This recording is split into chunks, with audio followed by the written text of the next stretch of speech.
स्फूर्तिस्थान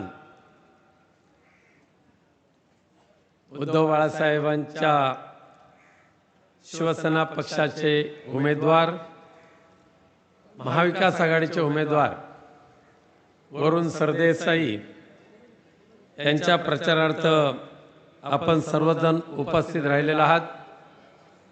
या प्रचार सभेला मुख्य मार्गदर्शन थोड्याच वेळात पक्षप्रमुख आदरणीय उद्धवजी ठाकरे साहेब येतील। आणि उदय, तुम्ही सांगितलं ते मला सुद्धा तेच आठवतंय।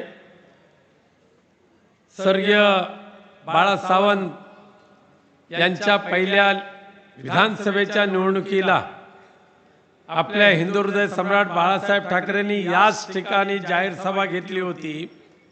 त्यामुळे ह्या जागेचं वैशिष्ट्य असं आहे, इथे फक्त उमेदवारांच्याच तो हमखास आमदार म्हणून निवडून आलेला असतो।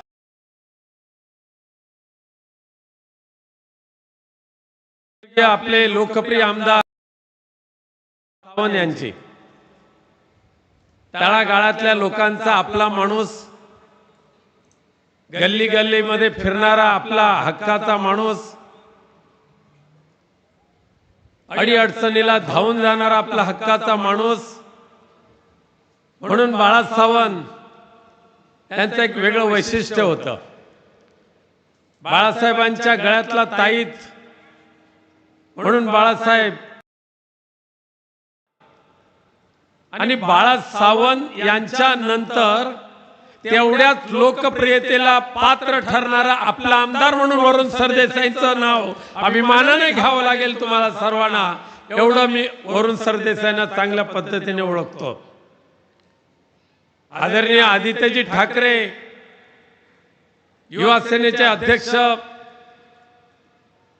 ते आमदार झाले, मंत्री झाले, त्यांच्या पश्चात त्यांच्या मार्गदर्शनाखाली केवळ मुंबईच नव्हे तर संपूर्ण महाराष्ट्रामध्ये युवा सेना, युवती सेनेचं जाळं निर्माण करण्याचं काम वरुण सरदेसाईंनी केलेलं आहे। आज ना घमेंड ना गर्व, अत्यंत विनम्र स्वभाव, सामान्यातल्या सामान्य कार्यकर्त्याला आपला माणूस म्हणून ओळखायचा त्यांच्यातलं एक वेगळंपण। उद्धवजी ठाकरेंच्या आशीर्वादाने त्यांचं कर्तृत्व उदयास आलं। त्या कर्तृत्वामध्ये, वरुण देसाईंच्या कर्तृत्वामध्ये तेवढं दातृत्व तेवढंच भरलेलं आहे आणि वक्तृत्व सुद्धा तेवढंच महत्वाचं आहे। त्यामुळे कर्तृत्व, दातृत्व आणि नेतृत्व या त्रिगुणांनी युक्त असलेला सुदैवाने आपल्याला वरुण सरदेसाईंच्या माध्यमातून भविष्यामध्ये ह्या विधानसभा मतदारसंघाला सुगीचे दिवस आल्याशिवाय राहणार नाहीत। 5 वर्ष हौशे गौशे नवशे नाचत होते, पैशाची मतदारसंघाकडे दुर्लक्ष होता, पण आज ह्या संपूर्ण झोपडपट्टी परिसरामध्ये आमचे जे शिवसेना उद्धव बाळासाहेब ठाकरे पक्षाचे नगरसेवक आहेत, आमचे सदापरब समोर उभे आहेत, शेखर वांगणकर आहेत, आमचे स्वर्गीय महापौर विश्वनाथ महाडेश्वर बिचारे आज ते नाही राहिलेले आहेत, आमचे बुतकर आहेत, आमच्या कांबळे वहिनी आहेत, त्र्यंबक सर आता नाही आहेत, परंतु त्यांनी सुद्धा एक आपलं कर्तृत्व सिद्ध केलेलं आहे। आमचे मनमोहन सोनकर मागच्या अनेक वर्षापासून तब्येत जरी कशी असली तरी भगवा एके भगवा घेऊन समोर सुद्धा उभे राहिलेले आहेत। आणि त्यामुळे प्रामाणिक निष्ठावंत शिवसैनिकांची खान म्हणजे हा गोळीबारचा विभाग असं याचं वैशिष्ट्य आहे। आज पुन्हा एकदा या विधानसभेच्या निवडणुकीच्या माध्यमातून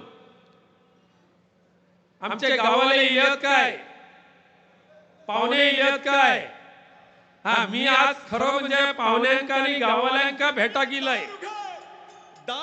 काल रत्नागिरीक होतंय, पण आज वाटलं आपल्या गाववाल्यांका भेटाक येऊकच होया. माननीय उद्धव साहेबांचं आगमन झालेलं आहे.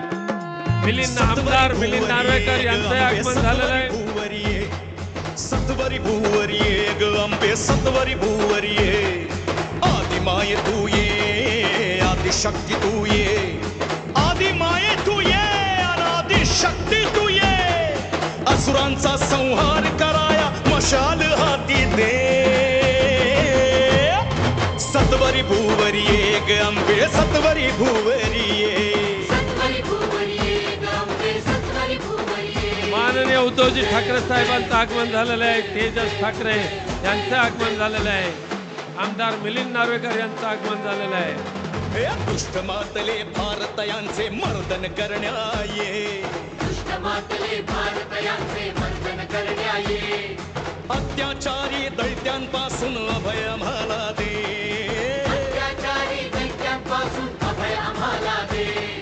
पाप वाढले घोर जाळण्या मशाल हाती दे. उद्धव साहेबांचं या व्यासपीठावर आगमन होत आहे. त्यांचे स्वागत करूया.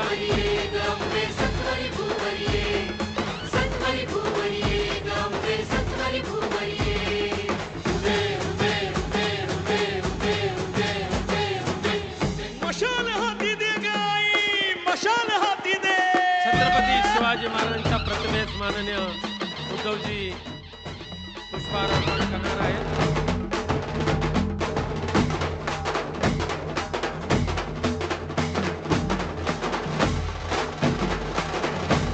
ब्राह्मण प्रतिपालक हिंदवी स्वराज्य संस्थापक छत्रपती शिवाजी महाराज की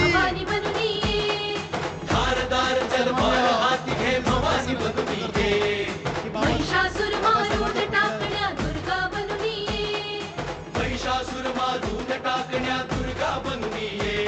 वंदना हिंदुत्व सम्राट शिवसेना प्रमुख श्रीमान बाळासाहेब ठाकरे यांचा वाढले घोर जाळण्या मशाल हाती दे मशाल हाती दे.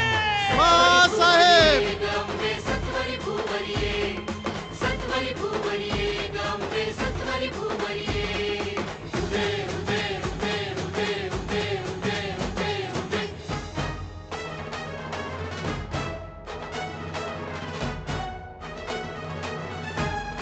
हॅलो हॅलो साहेब, गाववाले असत पाहुणे असत ना, एका मिनिटात फक्त बोलताय. त्यामुळे जे आपले कोकणातले गाववाले असत, आमचे पाहुणे असत, त्या सगळ्यांका माका विनंती करून सांगायची असा, केवळ आणि केवळ उद्धव साहेबांनीच आपल्या कोकणाला पुढे न्यायचं काम केला, बाकी बकासुरांनी ओरबडायचं काम केलेलं असा. आज सिंधुदुर्गामध्ये निर्माण झालेला शासकीय वैद्यकीय महाविद्यालय असू दे, बाकीच्या कोकणातलो विमानतळ होतो तो आता दुर्दैवाने ह्यांनी बंद पडलो. त्यामुळे कोकण म्हणजे उद्धवजी ठाकरे, कोकण म्हणजे मातोश्री. त्या उद्धव साहेबांच्या पाठीशी कोकणातल्या सगळ्या गाववाल्यांनी मोठ्या ताकदीने उभं राहावं होया हे आज सांगाक मी तुमका इलय. आणि म्हणून वरुण सरदेसाई आपलो माणूस असा, उद्धव साहेब आपले कुटुंब प्रमुख असत, त्यामुळे आपण आपल्या कुटुंब प्रमुखांच्या बाजूने भक्कमपणे उभं राहूया. आणि वरुण सरदेसाई आमदार करणं म्हणजे तुम्ही सगळेजण आमदार बनतालाच. म्हणून त्याच्या मशाल 4थ्या क्रमांकाच्या मशाल चिन्हाचं बटन दाबूक मात्र कोणी इसरा नको. एवढं बोलून तुमका नमस्कार करून मी माझा भाषण संपवतोय. धन्यवाद. जय जय महाराष्ट्र.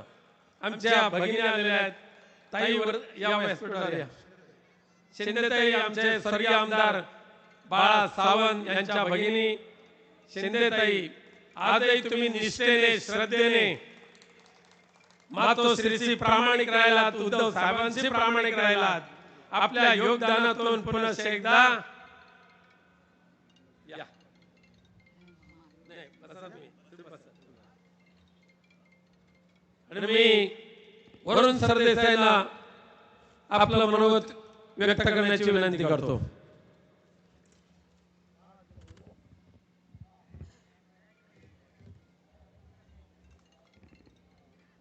सन्माननीय पक्षप्रमुख, महाराष्ट्र राज्याचे कुटुंब प्रमुख उद्धव ठाकरे साहेब, ज्यांनी नुकतंच मार्गदर्शन केलं ते शिवसेनेचे नेते विनायक राऊत साहेब, मिलिंद नार्वेकर साहेब, संदेशजी दुवाळी, हुसेन दलवाई साहेब, व्यासपीठावर उपस्थित असलेले सर्वच महाविकास आघाडीचे नेते व समोर जमलेले मोठ्या संख्येने सगळे जमलेले शिवसेनेवर प्रेम करणारी मंडळी आणि वांद्रेकर हो, मला वाटतं मी जे 288 उमेदवार लढतायत त्यामध्ये सगळ्यात भाग्यवान मी स्वतःला समजतो, कारण प्रचार संपायला अवघा अर्धा आणि उद्धव ठाकरे साहेबांनी पिंजून काढलाय आणि शेवटच्या ओव्हरच्या शेवटच्या 2-3 बॉलना किती तसं प्रचारामध्ये सुद्धा शेवटच्या दिवशी आणि त्या सुद्धा शेवटच्या अर्ध्या एक तासात कोणाचं मार्ग आणि त्यामुळे माझ्यासारखा भाग्यवान मीच, कारण माझे गुरु उद्धव ठाकरे साहेब आज माझ्या प्रचारार्थ इकडे आलेले आहेत. साहेब मी आपला मनापासून आभारी आहे की तुम्ही मला इतक्या कमी वयामध्ये एवढी मोठी संधी दिलेली आहे. गेली 14 वर्ष कॉलेजमध्ये असल्यापासून युवा सेनेच्या माध्यमातून कॉलेजची आंदोलनं म्हणा, शिवसेनेचं संघटनेचं काम म्हणा, तुम्ही जी जी जबाबदारी दिली ती पूर्ण प्रामाणिकपणे पार करण्याची एक प्रयत्न मी केलेला आहे. आणि साधारणतः 6 महिन्याभरापूर्वी तुमच्या आदेशाने जेव्हा मी या वांद्रे पूर्व विधानसभेमध्ये सक्रिय पद्धतीने काम करायला लागलो,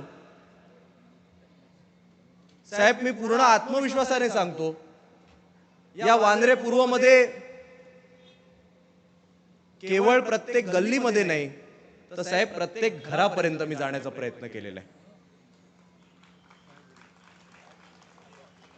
निवडणुकीचा अर्ज जरी भले मी 28 तारखेला भरला असेल, पण गेल्या 6 महिन्यामध्ये वाकोल्यापासून ते आपल्या या कलानगर पर्यंत प्रत्येक गल्लीमध्ये जाऊन शिवसेनेची मशाल पोचवण्याचा प्रयत्न केलाय आणि साहेब अतिशय अप्रतिम रिस्पॉन्स देखील मला मिळालेला आहे.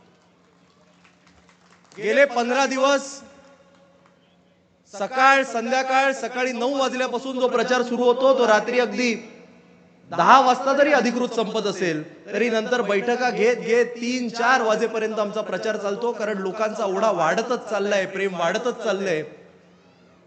मी साहेब वाकोल्याच्या हनुमान टेकडीला जेव्हा गेलो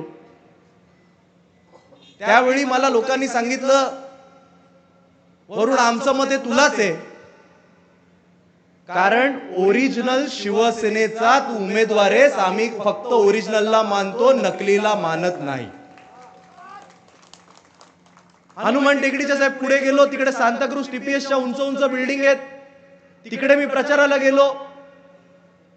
मला त्या लोकांनी सांगितलं, तुझ्यासारखाच उमेदवार आम्ही शोधत होतो, जो मराठी इंग्लिश हिंदी तिन्ही भाषेत बोलू शकतो, ज्याचा कोणताही क्रिमिनल रेकॉर्ड नाही, जो उच्च शिक्षित आहे, असाच आवाज आम्हाला विधानसभेमध्ये पाहिजे, आमचा विश्वास हा तुझ्यावर आहे.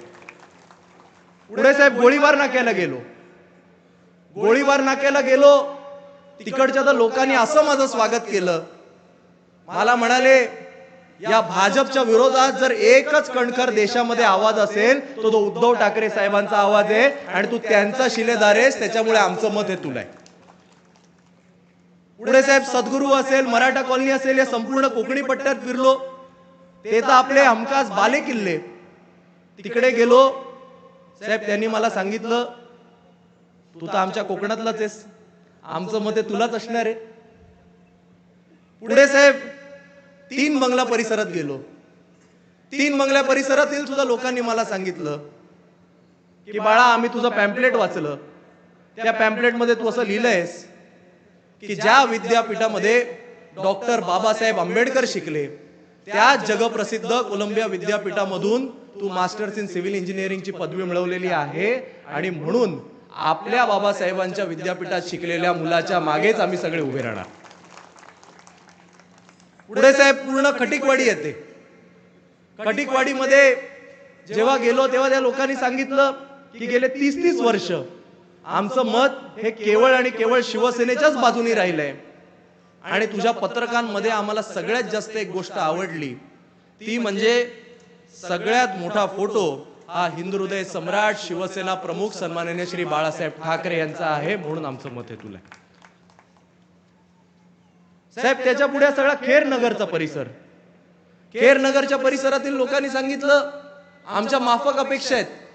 तुझा आम्ही वचननामा वाचला, तुझा आम्ही मॅनिफेस्टो वाचला, त्यामध्ये तू सांगितलेस की वांद्रे पूर्व असेल, खार असेल, सांताक्रूज असेल, या तिन्ही स्टेशनला अतिशय चांगल्या पद्धतीने पेडिस्ट्रियन फ्रेंडली करू, पदचाऱ्यांकरता चांगल्या पद्धतीने डेव्हलप करू.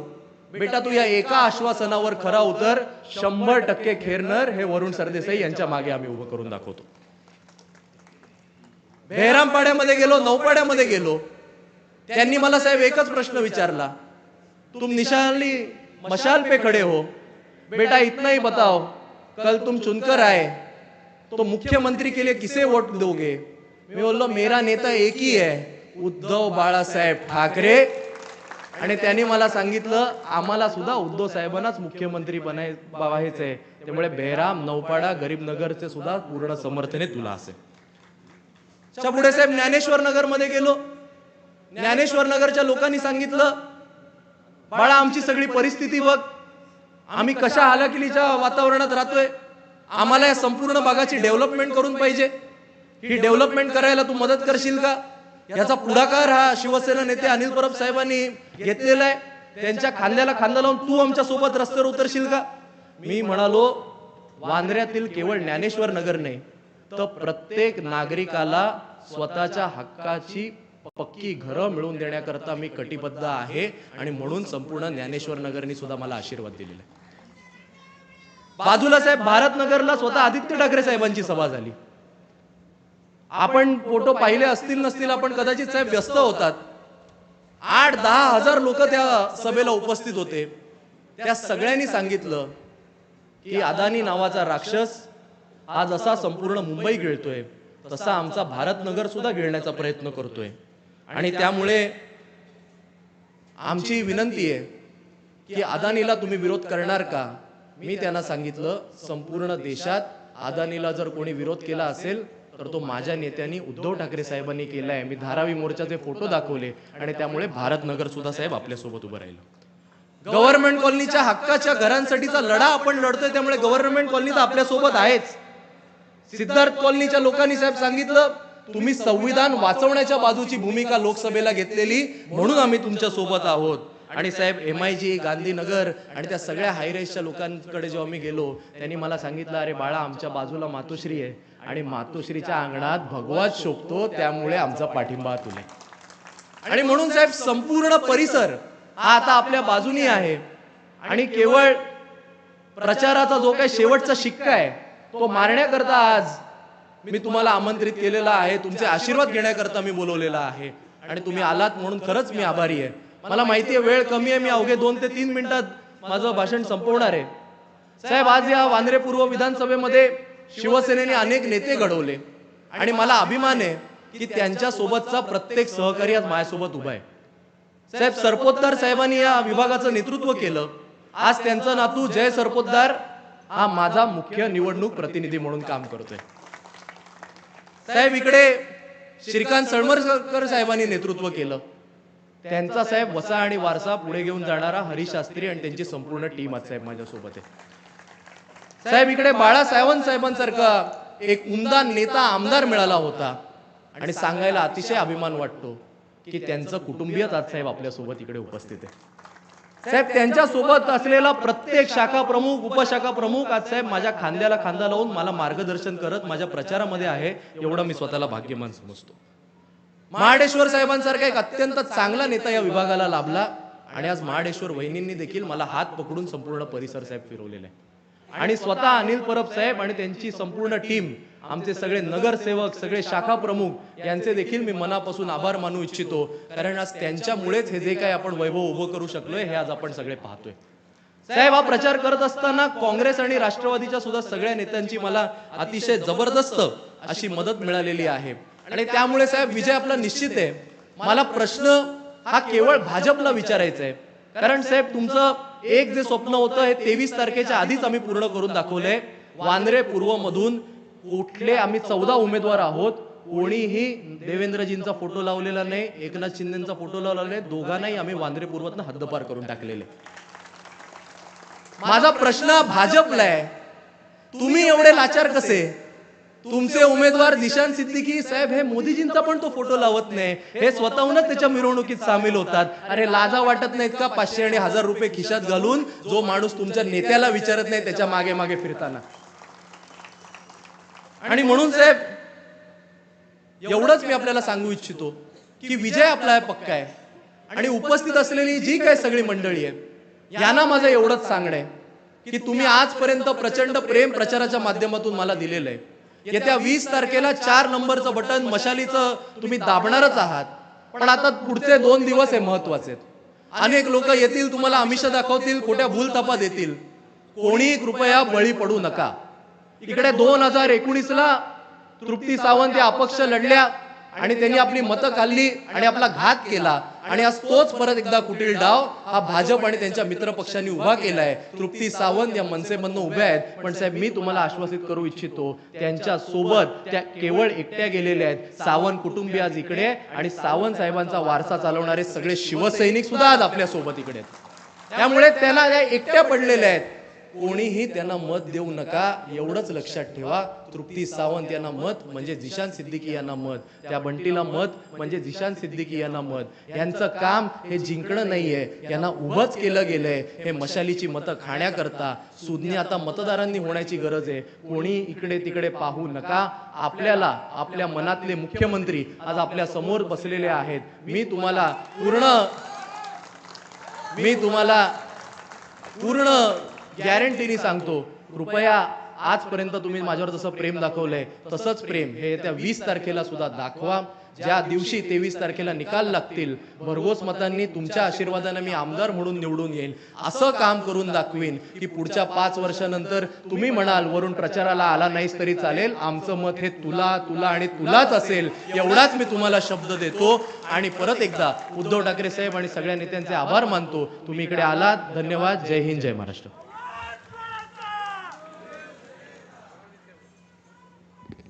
यानंतर मी सन्माननीय शिवसेना नेते आमदार विभाग प्रमुख ॲडव्होकेट अनिल परसाबांना विनंती करतो.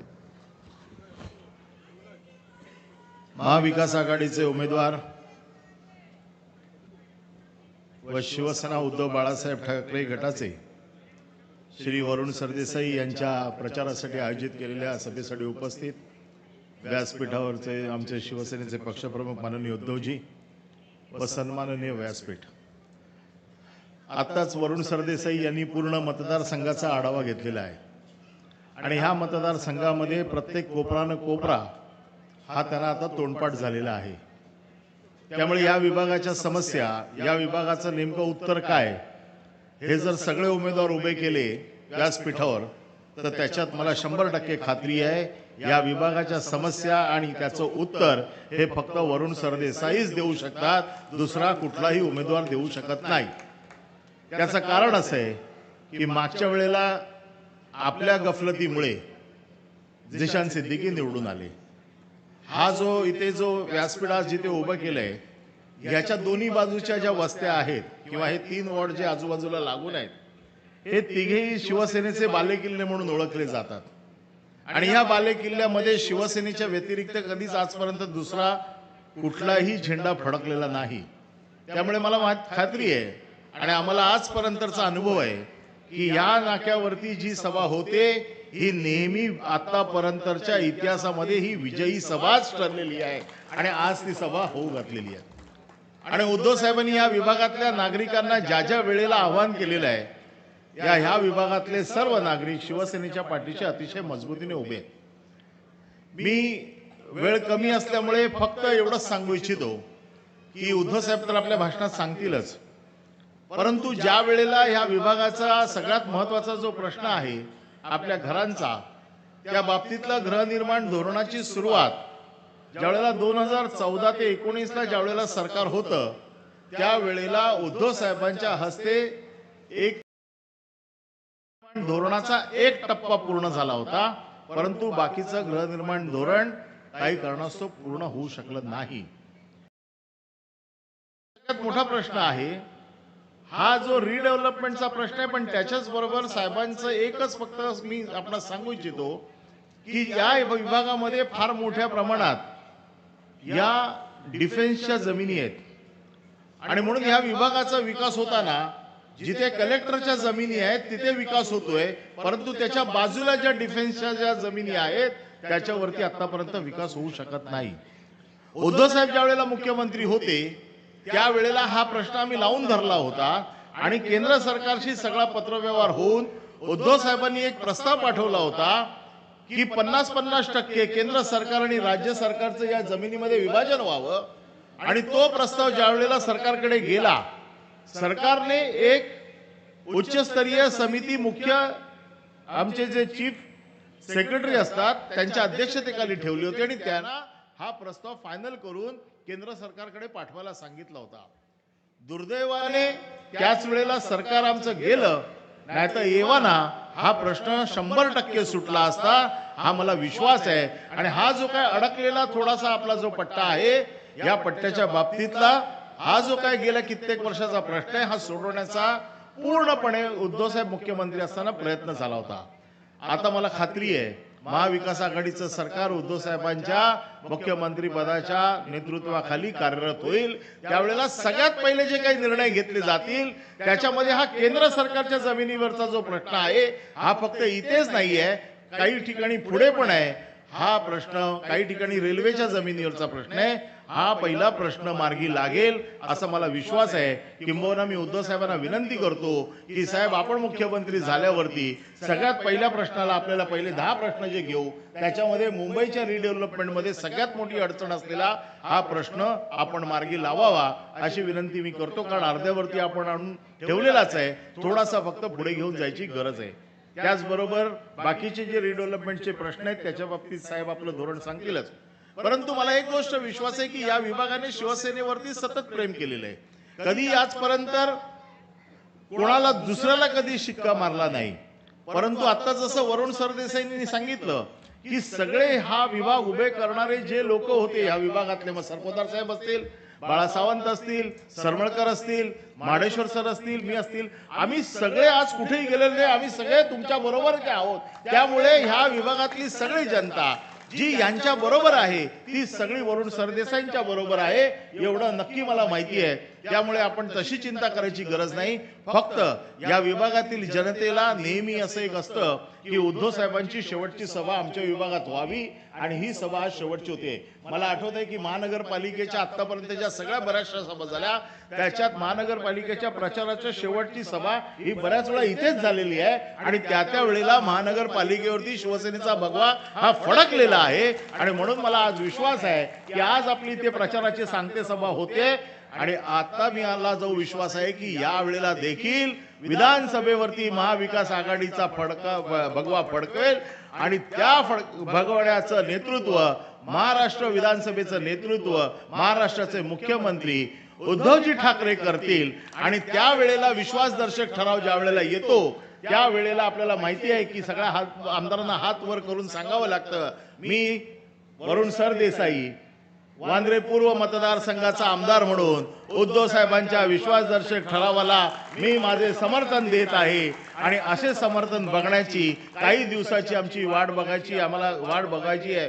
परंतु माझा विश्वास आहे की नक्की या विभागामध्ये वरुण सरदेसाई शिवसेनेचे आमदार म्हणून निवडून जातील. आणि म्हणून तुम्हाला सगळ्यांना 20 तारखेला 4 नंबरच्या बटनावरती 4 नंबरचं जे बटन आणि आपलं चिन्ह आहे मशाल यावरती बटन दाबून वरुण सरदेसाई यांना भारी मताने विजयी करा एवढंच आवाहन करून मी माझे 2 शब्द संपवतो. जय हिंद, जय महाराष्ट्र.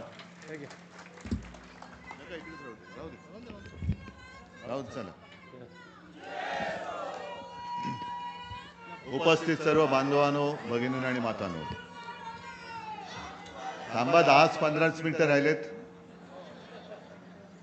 शेवटचे 2-4 सिक्सर वगैरे मारायला द्या. खरं पाहिलं तर प्रचार करण्याची काही गरज नाहीये. आणि तुम्हाला सर्वांना कल्पना आहे की तुमचं आणि माझं मत हे एका मतपेटीमध्ये पडणार आहे. आणि मला खात्री आहे, मी तर ठरवले मत कोणाला द्यायचं. तुमचं काय? मशाल. मगाशी वरून तू संपूर्ण मतदारसंघाचा आढावा घेतलास, कलानगर राहिलं. पण काळजी करू नको, कलानगरचा गटप्रमुख तुझ्यासोबत आहे. हा मतदारसंघ हा मी म्हणेन माझा मतदारसंघ आहे. कारण मी वयाच्या 5व्या-6व्या वर्षापासून याच मतदारसंघात राहतोय, कलानगरमध्ये. आणि इथले बरेचसे शिवसैनिक हे शिवसेना प्रमुखांच्या काळापासूनचे मी नावाने ओळखतो. कारण त्यांच्या सोबतच मी लहानाचा मोठा झालोय. आता मनमोहन पाठी बसलेत. मनमोहनला म्हटलं, अरे मनमोहन तुमची दाढी पिकली. मी वाढवली नाही तर माझी पण पिकलेली दिसली असती, म्हणून मी वाढवली नाही. असो, इकडे काय दाढीवरती म्हणजे आपल्या दाढीवरती नाही, गद्दारांच्या दाढीवरती बोलण्याची गरज आहे, किंवा दाढीवाल्या गद्दारांवरती बोलण्याची गरज आहे. मी वरुणचं भाषण नीट ऐकत होतो, कारण पहिल्यांदाच त्याचं भाषण ऐकलं. आणि खरंच मला कौतुक वाटलं की पूर्ण अभ्यास करून कसं बोलावं हे वरुणने आज दाखवलं. आणि मग तुम्ही विचार करायचा आहे की निवडणुकीच्या आधीच, निवडणुकीला अजून 2 दिवस आहेत, आपला उमेदवार आपल्याबद्दल एवढ्या अभ्यासाने बोलतोय, तो विधानसभेत गेल्यानंतर आणखीन किती अभ्यासाने आपले प्रश्न सोडवून आपल्याला देईल, हे वरुणने आज चुणूक दाखवलेली आहे. इथले प्रश्न सगळीकडे गेले तर तेच आहेत, पण विशेषतः इथले पुनर्विकास प्रकल्प जे आहेत, जे अडखळलेत, मी मुख्यमंत्री होतो तेव्हा सोडवण्याचा प्रयत्न मी सुरुवात केली होती. दुर्दैवाने नेमका कोरोना आला, त्याच्यानंतर गद्दारी झाली. ते रडगाणं आता गात बसण्यापेक्षा मी तुम्हाला सगळ्यांना वचन देतोय की इथे जे जे प्रकल्प अडलेत आणि त्या प्रकल्पांना जे नडलेत, त्या सगळ्यांना बाजूला फेकून गरज पडली तर सरकारतर्फे हे प्रकल्प मी पूर्ण करून तुम्हाला देईन. कारण तुम्ही इथले मूळचे रहिवासी आहात. आपण नुसतंच एका बाजूने बोलायचं अदानी अदानी अदानी अदानी तर डोक्यावरती बसलाच आहे. मग माझी जी माणसं इथली मूळ आहेत, मुंबईकर, ती जाणार कुठे? काल परवाकडे कल्याण डोंबिवलीला गेलो होतो, सगळे मोठमोठे टॉवर्स उभे राहिलेले आहेत. म्हणजे मुंबईतला जो मराठी माणूस मुंबई सोडून उपनगरात गेला, आता उपनगर सोडून कुठे जाणार? गुजरातला. कारण सगळंच काही इथून उचलून गुजरातला नेणं चाललेलं आहे. आणि आपलं जे नातं आहे शिवसेना आणि मुंबई, हे कोणी तोडू शकत नाही. शिवसेनेने आजपर्यंत जे जे काही मुंबईत केलेलं आहे, अगदी त्यांना होर्डिंग किती लागू देत, पण मुंबईचा सागरी महामार्ग, कोस्टल रोड, अनिल तुम्ही जी आठवण करून दिली, इथे अनेक महापालिकांच्या सभा झाल्या आहेत. त्यातल्याच एका महापालिकेच्या सभेमध्ये पहिल्या प्रथम नव्हे, आजपर्यंत कोस्टल रोडचं आश्वासन म्हणण्यापेक्षा वचन हे फक्त शिवसेनेने दिलं होतं आणि ते पूर्ण करून दाखवलेलं आहे. पूर्ण करून दाखवलं. हे आता येतात फिती कापाला, त्यांचं राहू द्या. पण संपूर्ण महाराष्ट्र मी पिंजून काढल्यानंतर एक उद्रेक आहे, संताप आहे. कारण सरकार तर आपलं पाडलंच. अनेक ठिकाणी चॅनलवाले फिरतायत, त्यांना तुम्ही विचारा, तुम्ही युट्यूबवरती बघा, सगळीकडे सांगतायत की नाही, उद्धव ठाकरेंचं सरकार, त्याला पूर्ण वेळ द्यायला पाहिजे होता, चांगलं काम चाललं होतं, सगळ्यांना सोबत घेऊन चाललं होतं. आता यांचा जो काय प्रचार चाललेला आहे, बटेंगे तो कटेंगे, अरे मी मुख्यमंत्री होतो तेव्हा कोण कटलं होतं? कोणी एकाची सुद्धा हिंमत नव्हती कोणाच्यावरती काय कापायची. आणि कालच्या सभेत मी जो काही इशारा दिलेला आहे तो फार महत्वाचा आहे. आज संपूर्णपणे आपली मुंबई आपल्या ताब्यातून हिसकावून घेण्याचा प्रयत्न चाललाय. ही लढाई ही केवळ आपल्या या खेरवाडी, वांद्रे पूर्व एवढ्या विभागाची नाहीये. ही आपल्या मुंबईच्या आणि महाराष्ट्राच्या अस्तित्वाची आणि तुमच्या सगळ्यांच्या भविष्याची लढाई आहे. इकडे आता कोण कोण उभे राहिले तू सांगितलं, ठीक आहे, राहू देत. हे सगळे महाराष्ट्र द्रोही आहेत, मी उघड सांगतो. कारण यांना उद्योग काय? मी ठाण्यामध्ये गेलो होतो, तिथे सुद्धा असंच. म्हणजे जिथे जिथे उद्धव ठाकरे आहे, मशाल आहे, शिवसेना आहे, शिवसेना प्रमुखांची शिवसेना आहे, तिकडे ए टीम, बी team, C team, Y team, W team, Z team, सगळ्या टीम त्यांनी कामाला लावल्यात. आणि एक पक्ष आहे कोणता तरी, सुरुवात केली तेव्हा त्याचा झेंडा वेगळा होता, आता झेंडा बदललेला आहे. निशाणी सुद्धा कधी इंजिन इकडे, कधी इंजिन तिकडे. पहिलं नाव होतं मनसे, आता नाव झाले गुनसे. नाही गुणचे म्हणजे गुणांनी काय नाही, गुणाची मानवा. पण गुजरात नवनिर्माण सेना जो महाराष्ट्राचा घात करेल,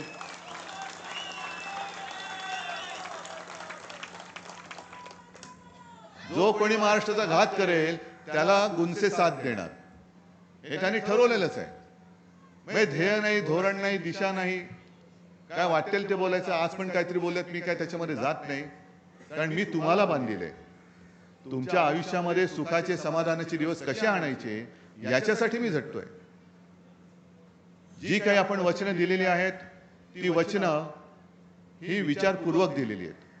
म्हणजे आज पण मला काही जणांचे फोन आले की उद्धवजी की तुम्ही ही वचनं आणखीन जोरात सांगा. म्हटलं अरे संपूर्ण महाराष्ट्रभर सांगितले, महाराष्ट्रभर सांगितलेले की महिलांना 3,000 रुपये तर आपण देणारच आहोत. पण अनेक महाराष्ट्रामध्ये युवक आणि युवती अशा आहेत की शिकलेत, सवरलेत, पण रोजगाराचा पत्ता नाही. त्यांना सुद्धा आपण महाविकास आघाडीचं सरकार आल्यानंतर 4,000 रुपये त्यांना नोकरी रोजगार मिळेपर्यंत 4,000 रुपये महिन्याला देणार आहोत. उद्योगधंदे जे इकडनं गुजरातला नेलेत, गुजरातला गेले, ज्याला गुजरातला राहायचं राहू द्या, पण महाराष्ट्रामध्ये मी नवीन उद्योगधंदे आणून माझ्या इथल्या लोकांना, भूमिपुत्रांना मी स्वतःच्या हक्काचा रोजगार देऊन दाखवणार आहे.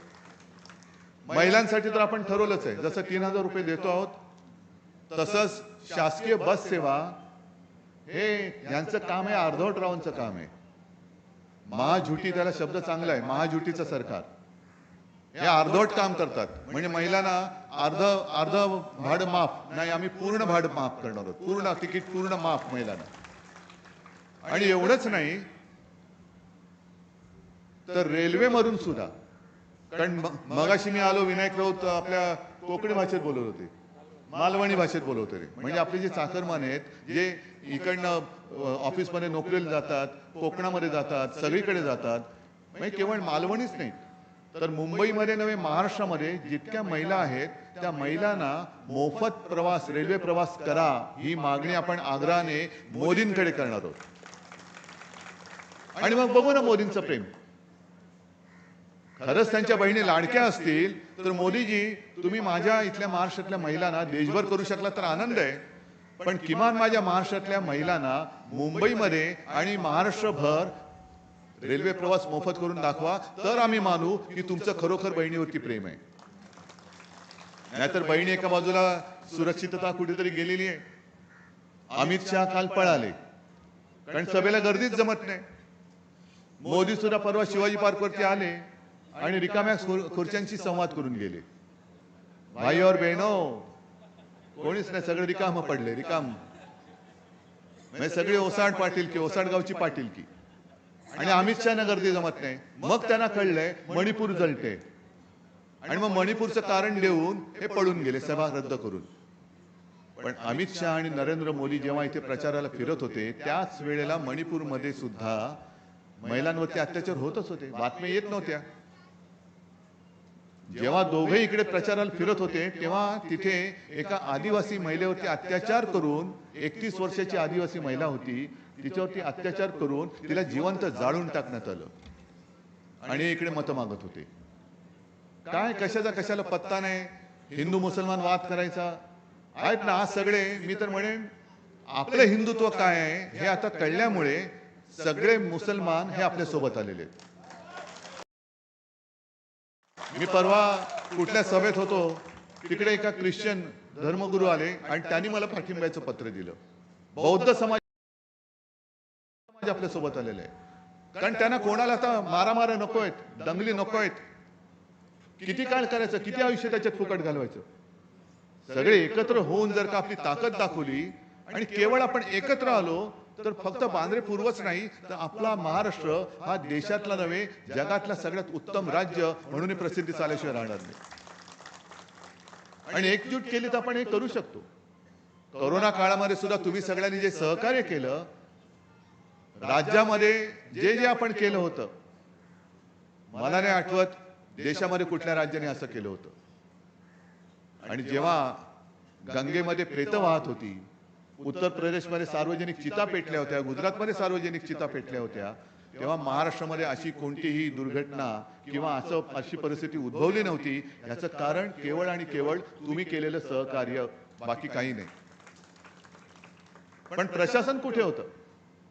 आज इतर राज्यातनं आपल्याकडे सगळे येत आहेत. अगदी काल मी माझ्या सभेत बोललो, ही दक्षता जरा घ्या, अनिल ही दक्षता, विनायक ही दक्षता, वरुण ही दक्षता घ्या. कारण पंकजा मुंडे बोललेत काल की भाजपचं लय भारीच असतं म्हणे, काय वेगळंच असतं. गुजरात मधून 90,000 लोक हे महाराष्ट्रामध्ये आपल्यावरती देखरेख करायला बोलवलेत त्यांनी. 90,000 कुठे राहत आहेत, काय करतायत, कोणालाच माहित नाही.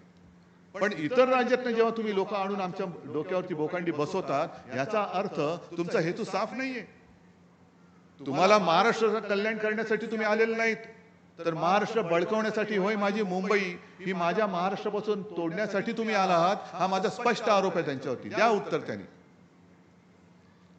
काय इथे काय भाजपवाले नाहीयेत, इथे काय संघवाले नाहीयेत, पण त्यांच्यावरती विश्वास नाही म्हणून गुजरातमधनं तुम्ही माणसं आणताय आणि आमच्यामध्ये मारामाऱ्या लावताय. ही परिस्थिती आजपर्यंत कधीही महाराष्ट्रात आलेली नव्हती. आपली लोक म्हणजे कसं की ठीक आहे, तुम्ही तुमचा प्रचार करा, आम्ही आमचा प्रचार करतो, जे काय असेल ते जनता ठरवेल, ते आम्हाला मान्य आहे. याला म्हणतात लोकशाही. पण आता लोकशाहीच जर काही खून पाडायला करायला निघाले असतील तर यांच्याकडनं दुसरी अपेक्षा करायची कशी? आणि त्यासाठी ही जबाबदारी तुम्ही घ्यायची आता. कारण आता 5 वाजल्यापासून आमची तोंड बंद होणार. पण जे आम्ही तळमळीने सांगितलंय, मला अनेक जण विचारतात कधी कधी की उद्धवची तब्येत कशी आहे. म्हटलं माझी तब्येत सोडा, मला महाराष्ट्राच्या तब्येतीची काळजी आहे. माझा महाराष्ट्र सुदृढ राहायला पाहिजे. माझं जे व्हायचं असेल ते तुमच्यासाठी होईल, मला त्याची पर्वा नाही, मला त्याची चिंता नाही. पण जोपर्यंत शेवटचा श्वास आहे तोपर्यंत मी तुमच्यासाठी आहे, मी तुमच्यासाठी लढेन. आणि तळमळीने मी तुम्हाला सांगतोय की या वेळेला चुकू नका. गेल्या वेळेला मतांमध्ये जी विभागणी झाली, या वेळेला जर का मत फुटलं तर नशीब फुटेल आणि पुन्हा हे सगळे उपरे आपल्या डोक्यावरती बसतील. मला सांगायचं ते केलेलं आहे. आता जबाबदारी तुमची आहे. तुम्ही जर काय ठरवलात, आणि मी म्हणतोय अख्ख्या महाराष्ट्राने ठरवलं पाहिजे, या चॅनलच्या माध्यमातून अख्खा महाराष्ट्र जर का माझं भाषण बघत असेल तर मी संपूर्ण महाराष्ट्राला परत हात जोडून विनंती करतोय की आता 5 वाजल्यापासून आम्ही प्रचार करू शकत नाही, पण आता तुमचं काम सुरू होतंय. आता तुमचं काम सुरू होतंय. आता तुम्ही ठरवायचंय की आपलं कोण आणि आपला शत्रू कोण, हे तुम्ही ठरवायचंय. महाराष्ट्राला दिशा तुम्ही जर का शक्ती दिली तर आम्ही देऊ शकतो, पण महाराष्ट्राला दिशा देण्याचं काम कोणाच्या हातात द्यायचं हे काम तुम्ही करायचंय. तुम्हाला महाराष्ट्र हा अंधाराकडे न्यायचा आहे. तुमचं आणि तुमच्या मुलाबाळांचं आयुष्य जर काळोखात न्यायचं असेल तर द्या महाझुटीला मत द्या. आणि त्यांच्या जे काही बगल बच्चे आहेत, मग कोण अपक्ष उभं राहिले असेल, कोण गुंचे उभं राहिले असेल, आणखीन कोण राहिलं असेल, त्यांना मत द्या. पण जर का तुमच्या आयुष्यात प्रकाश आणायचा असेल, भविष्य उज्ज्वल करायचं असेल तर फक्त आणि फक्त मशाल, या मशालीशिवाय दुसरा पर्याय नाही. आणि म्हणूनच या विभागामध्ये मशाल आहे.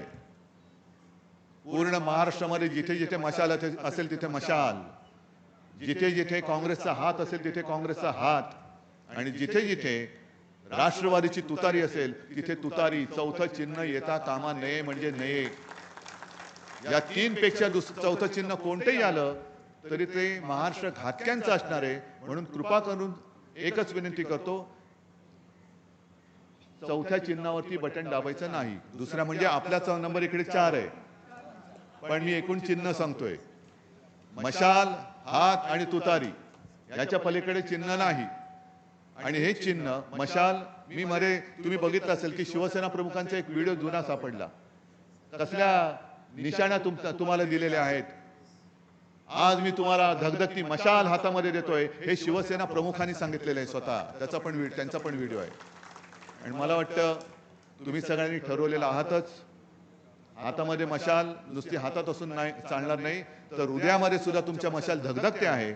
आणि हीच धगधगती मशाल उद्याचं आपल्या महाराष्ट्राचं भविष्य उज्ज्वल केल्याशिवाय राहणार नाही, हा विश्वास व्यक्त करतो आणि तूर्त आपली रजा घेतो. जय हिंद, जय महाराष्ट्र. धन्यवाद आदरणीय उद्धव साहेब ठाकरे, आपण या ठिकाणी आलात. सन्माननीय पक्षप्रमुख म्हणून आपण या ठिकाणी आम्हाला मार्गदर्शन केलं, त्याबद्दल आपले शतशः आभार. त्याचबरोबर राष्ट्रीय स्वराज्य सेना या सेनेचे उमेदवार श्री अंकुर पवार, शिल्पा गौतम यांनी आपल्याला पाठिंबा दिलेला आहे. बाळासाहेबांच्या शेवटच्या सभेत त्यांनी आव्हान केलं होतं, मला सांभाळलं तसं उद्धवला सांभाळा, आदित्यला सांभाळा आणि या महाराष्ट्राचा उत्कर्ष करून घ्या.